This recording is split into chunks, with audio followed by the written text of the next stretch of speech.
There are moments in Port Charles that feel less like turning points and more like sudden ruptures in reality, moments that slice through the familiar rhythm of the city and reveal something dark, meticulous, and far more dangerous beneath. Britt Westbourne knew that the night she followed Jen Sidwell into the shadows would test her nerves, but she never expected it to redraw the entire map of her life in a single heartbeat. For years she had lived with the weight of inherited infamy, the shadow of her father's sins marking every room she entered. She thought she understood monsters.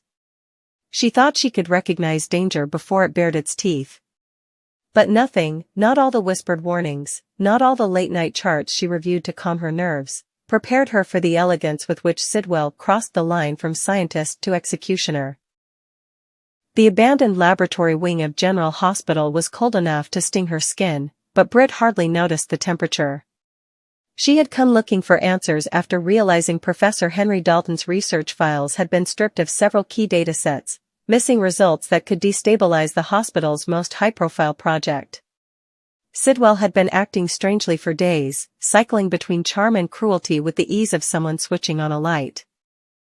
She wanted to confront him, to demand the truth, perhaps even to remind him that she wasn't someone who could be pushed aside with a handful of well-crafted lies. She thought she would catch them arguing. She thought she would find Sidwell trying, again, to intimidate Dalton into compliance. She had no idea she would walk in just as Sidwell raised the gun. Later, long after the screaming in her mind quieted, long after she could separate the sound of the shot from the pounding of her own pulse, Britt would replay the scene in slow motion, trying to search for signs, any signs, that Sidwell had hesitated. But there were none. His hand didn't tremble. His breathing didn't shift. His expression didn't flicker with regret or even with anger. It was clinical. Precise. A man removing an obstacle, not committing a crime. Dalton's shocked gasp echoed through the sterile room, then his body collapsed with a hollow thud against the linoleum, his glasses sliding across the floor like an afterthought. And Britt, caught between instinct and disbelief, heard herself scream before she even understood the words leaving her mouth. "What did you do? Why did you do that?" Her voice didn't sound like her own. It was too raw, too jagged, a sound torn from someone watching the ground beneath her break open. Sidwell didn't even flinch. He merely turned toward her, gun still in his hand, and blinked as if her horror were a minor inconvenience interrupting his schedule. That expression, unbothered, chillingly calm, was worse than the shot itself. It told Britt that Sidwell had planned this. That he expected no consequences. That in his mind, the future still belonged entirely to him. For a moment Britt couldn't move. Her feet felt glued to the floor, as if the air itself had thickened around her. She had always prided herself on her ability to react quickly, to adapt, to mask panic with defiant bravado. But this was different. The man standing before her was not simply brilliant or ruthless or politically connected. He was something far more dangerous, a man who believed himself untouchable. A man who had just proven he was willing to erase people who inconvenienced him. Dalton had been brilliant. He had been flawed, stubborn, overwhelmed by the weight of the secrets he carried. But he had been a scientist with a conscience. He had worries about funding, about the pressure from the board, about Sidwell's growing control over the data. Most of all, he had been uneasy about the second lab, the one no one was supposed to know about, the place where Sidwell conducted experiments beyond any regulatory oversight. Dalton had tried to blow the whistle. And now Dalton was lying in a spreading pool of blood, silenced forever. Only one witness remained. Britt. She wanted to run. Her body told her to run. But her mind, cold, logical, and shaped by years of navigating the politics of medicine, knew better. Running would make her a target. Running would confirm to Sidwell that she was a threat. So she forced herself to breathe.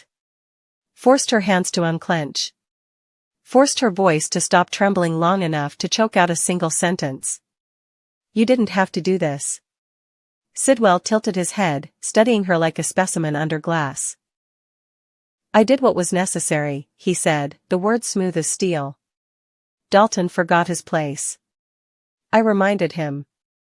That was the moment Britt understood the real danger. Sidwell didn't think he had crossed a line. In his mind, there had never been a line to begin with.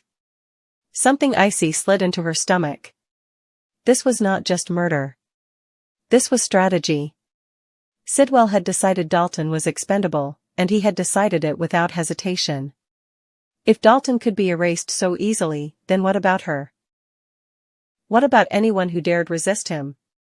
What about anyone who stumbled too close to the truth? Britt's mind raced through every conversation she'd had with Sidwell in the last month, every subtle warning, every calculated smile, every moment where she thought she glimpsed something cold behind his eyes. She realized now that Sidwell didn't merely feel powerful. He felt absolute. She was standing in a room with a man who had no fear of consequences. A man who believed threats were just noise. A man who had skipped every intermediate step and chosen the final option, execution, without a flicker of hesitation. Her scream of "Why did you do that?" wasn't the question she needed answered. She knew why.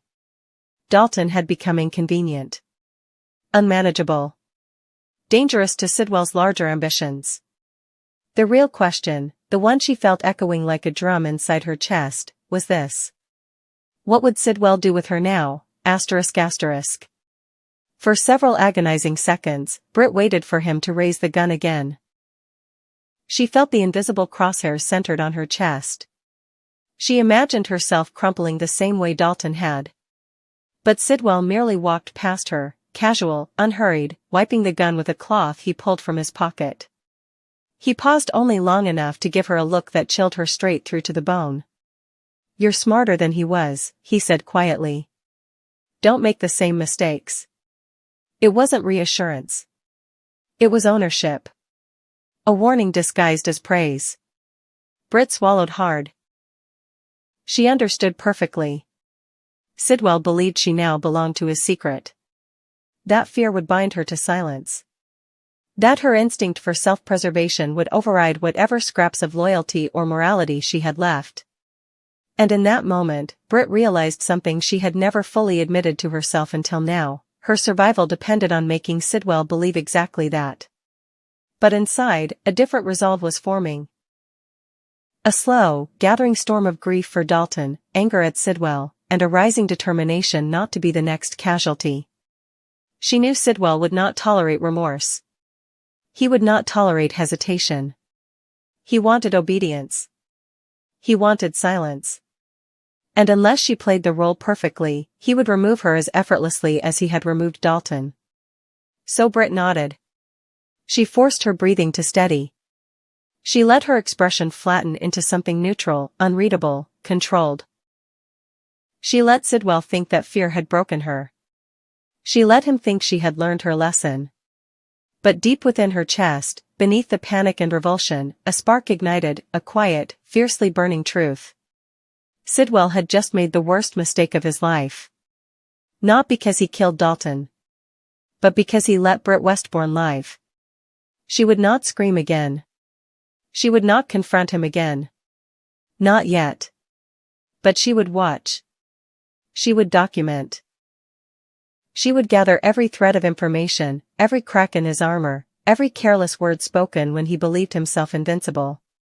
She would become the threat he never saw coming. And when the time was right, she would make sure Dalton's death was not the end of the story. It would be the beginning of Sidwell's downfall. Because Britt understood something Sidwell had overlooked, she, too, came from a legacy of dangerous people. She understood survival. She understood strategy. And now, she understood Sidwell's greatest weakness.